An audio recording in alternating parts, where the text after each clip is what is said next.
Welcome to the last episode of the EX200 RHCSA 9 and 10 prep exam. We are done. This is all I have to show you. Lots of things to learn and experiment. 20-something exercises, 20-something tasks that I've shown you. But right now, let me just give you some final tips, okay, about it. So those are the tasks that you most likely get tested on and how to resolve it. Good luck on that. Just some final notes. So when you are actually scheduling your exam, most likely you have two options. You have the local option, which means that you're going to have to schedule the exam either through the official Red Hat scheduling task online page or through authorized training partner that has Red Hat facilities. So it can be tested locally with the proctor, which means you have someone like me sitting there. It sets up all the environment, all the machines, all the physical machines, everything you need. You sit down and you do the exam. You will have access to your server A, your server B, okay, server A and server B.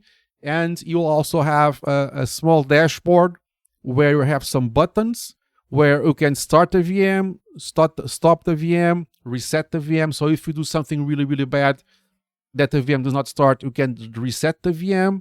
So you have a series of buttons that each button you press, of course, you will not have full access to the virtualization environment. So those buttons will allow you to start the VM, stop the VM, reset the VM, and restart the VM. So for example, if you want to do the root password thingamajiggy, you click on reload, it will reboot the VM, and you also have a graphical access like you would have in a normal environment. It will not be the normal VM management tools, but a specific tool for the exam, but will be pretty much the same, that will have physical access to the VM. But this requires you to go to the testing center, sit down on a reserved classroom, and you have a proctor like me testing you, not testing you, but giving you access to the exam, okay? So the proctor is not going to grade you. So the proctor is there acting as a proxy between you and the exam. You schedule, you sit down on your seat, and the proctor gives you access to the exam. At the end, the proctor gets all the results together and sends it to someone to grade. So the proctor that you'll see on site is not going to pass you or fail you.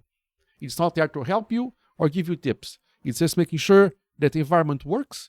And when you are done with the exam, you will just forward all the results to Red Hat that someone can grade you. Or you have the option to go remote, okay? Remote. You schedule that, the time and the day, blah, blah, blah. Then you will build a USB key with a specific Fedora distribution.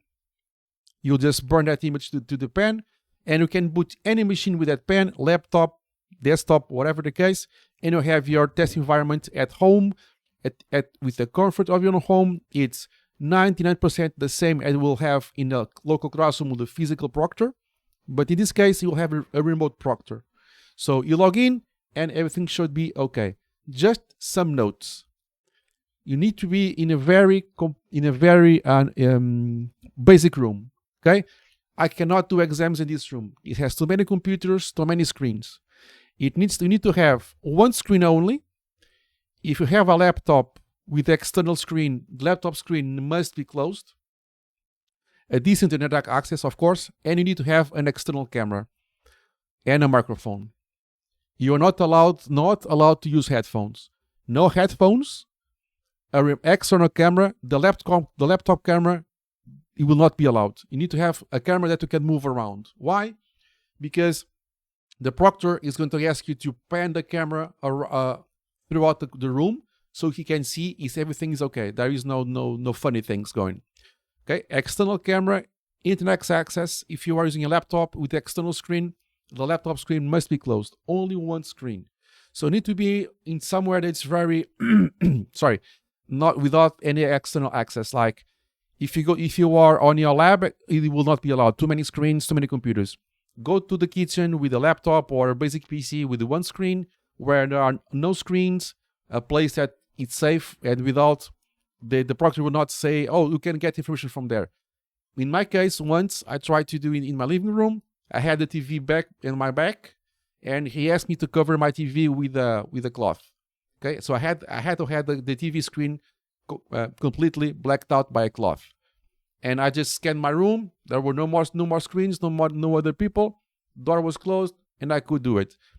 And at the end of the exam, they're going to ask you to rescan the room again with the camera. So you are very heavy controlled, and that's a good thing. You cannot move your mouth because they think that you are talking to someone, which is fine. Okay. So that being said, you can go to the training center with a physical proctor or go do it at home with these restrictions. Like, subscribe, and comment. Ask anything you want to ask in the comments below. And I'm really happy to help you in any way possible. And I'll see you in the next one. Cheers, guys.